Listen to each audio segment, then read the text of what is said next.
हमारे साथ विधायक अंबा प्रसाद हैं। अभी अभी आपकी योजना आपकी सरकार कार्यक्रम में सीएम इचाक पहुंचे थे, उसी कार्यक्रम से निकली है। मैम, आपकी योजना आपकी सरकार के द्वारा चलाई जा रही है, कितना असरदार है, क्या कुछ बताना चाहिए? देखिए, मुझे लगता है कि गांव में हज़ारों लोग जिस दिन सरकार आपके द्वार लगती है उस दिन लाभान्वित होते हैं। और ऐसे सरकार जब से बनी है तब से जो पहले चरण पे सरकार आपकी द्वार हुई, जैसा कि आप लोग भी सारी योजनाओं को एक एक करके आपके मुंह पे योजनाओं का नाम होगा, वैसे ही एक एक व्यक्ति जागरूक हो रहे हैं और सबको पता है कि कौन कौन सी योजनाएं किसको किसको लाभ मिल सकता है। अभी 60 साल के ऊपर जितने भी दादा दादी हैं या जितने भी विकलांग भाई बहन हैं, जितनी भी विधवा बहनें हैं, आप खोज के भी नहीं निकाल पाएगा कि कौन है जो बचे हुए जिनको पेंशन नहीं मिला है। और मैं खुद हर पंचायत में जाती हूँ। मेरे क्षेत्र में जितनी भी पंचायत है, शायद ही कोई पंचायत में किसी कारण से एक दो छूटा होगा, लेकिन लगभग हर पंचायत में जाके जो अनुभव मुझे हुआ, बहुत भारी भीड़, बहुत सारे लोग उत्साहित रहते हैं, मेले की तरह लगता है, एक फेस्टिवल की तरह गांव में एक माहौल रहता है। हर घर के लोग अपना जल्दी जल्दी खाना बना के वहाँ पहुँच जाते हैं। और अभी तो ज़्यादा उत्साहित है क्योंकि आवास का सबसे बड़ा समस्या जो लंबे समय से 4-5 सालों से जो लोग आवास के लिए, और हमको लगता है कि 4-5 साल के जब से झारखंड बना है तब से आवास का समस्या है। और एक आवास जो मिलता रहा है, कभी एक को आवास मिल रहा है तो 2-4 साल के बाद फिर दूसरे को आवास मिल रहा है। नंबर सिस्टम पे कितना भी वो बेघर है, कितना भी उनका घर जर्जर है, कितने भी मतलब इमरजेंसी सिचुएशन में भी उसको 2-2 साल इंतज़ार करना पड़ रहा है। उसके बाद वो इंतज़ार कर रहे हैं या मतलब रोड पे आ जा रहे हैं, इसका सूद लेने के लिए कोई नहीं रहा। जितने भी बूढ़े लोग हैं, जितने भी विकलांग लोग हैं, जिनका हाथ पैर नहीं है, वैसे लोग रेंग रेंग के ब्लॉक जाते थे पूर्व की सरकारों में, लेकिन इन लोगों को दो नज़र देख के कोई भी ये नहीं समझा कि इनकी समस्या को समाधान करना ज़रूरी है। पर हमारी सरकार का संवेदनशीलता, ये बड़ा उदाहरण आपको एक ही योजना से हम दे सकते हैं कि सर्वजन पेंशन योजना किस तरह से लागू की गई है। आप किसी से भी बात कर लीजिएगा तो आपको जिसके घर में भी 60 साल के लगभग सबके घर में, जब मैं राजनीति जीवन में आई तो सबसे बड़ा मुझे जिस समस्या से मैं परिचित हुई, ये पेंशन की समस्या से परिचित हुई।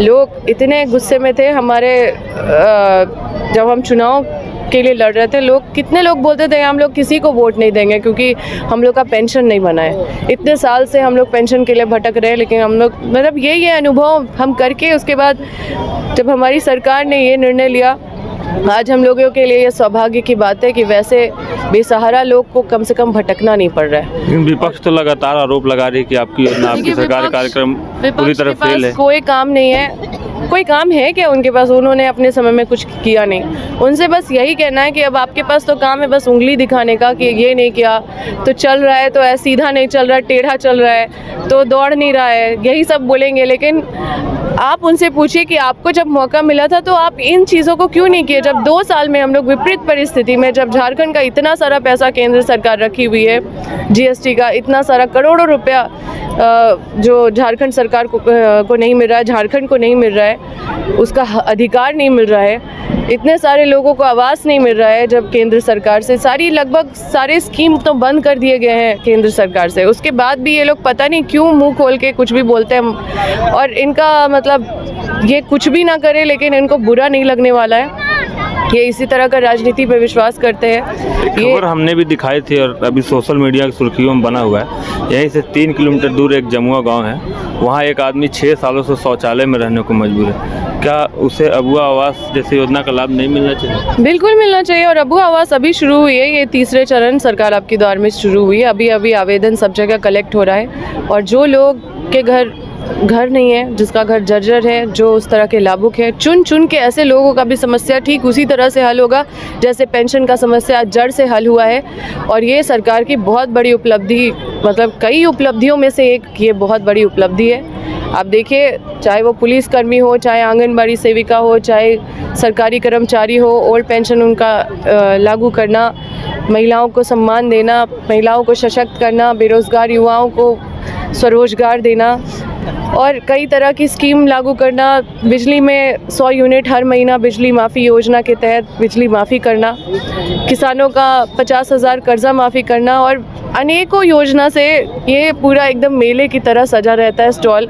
और इस तरह का नज़ारा पहले कभी देखने को नहीं मिला। लोग आते हैं और कुछ करते हैं। अभी देखिए शिक्षा पे हमारी सरकार विशेष ध्यान दे रही है। 500 सीएम स्कूल ऑफ एक्सीलेंस पूरे झारखंड में योजना के अंतर्गत उतारा जा रहा है। एक मैं भी अपने क्षेत्र पतरातू में लेके आई हूँ और पहली बार सरकारी स्कूल में इतना विश्वास माता पिता का देखने को मिल रहा है। पहले मजबूरी में सरकारी स्कूल में पढ़ाते थे।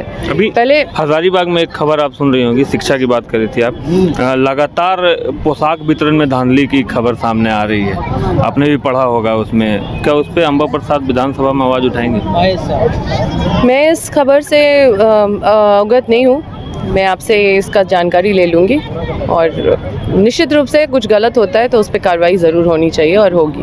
तो देखिए ये विधायक अंबा प्रसाद थी जो अभी अभी यहाँ से आपकी योजना आपकी सरकार कार्यक्रम में शामिल होकर निकल रही थी।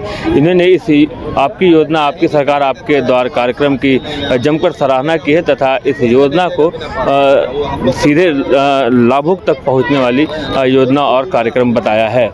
राजधानी रांची में वाइल्ड वादी लेकर आया है रांची फ्लावर पार्क, जहां आकर्षक फूल मोह लेंगे आपका दिल। रात में आकर्षक लाइट से नजारा होगा रंगीन। परिवार के साथ उठाइए ट्रैम्पोलिन पार्क का लुत्फ। की जगह पर मिलेगा amusement park, zip line, bird park, picnic और कुल्हड़ चाय का भी मजा। Monday to Friday entry fees सिर्फ 200 रूपए और सैटरडे और हॉलीडेज में महज 300 रूपए में भरपूर मनोरंजन। तो आइए वाइल्ड वादी।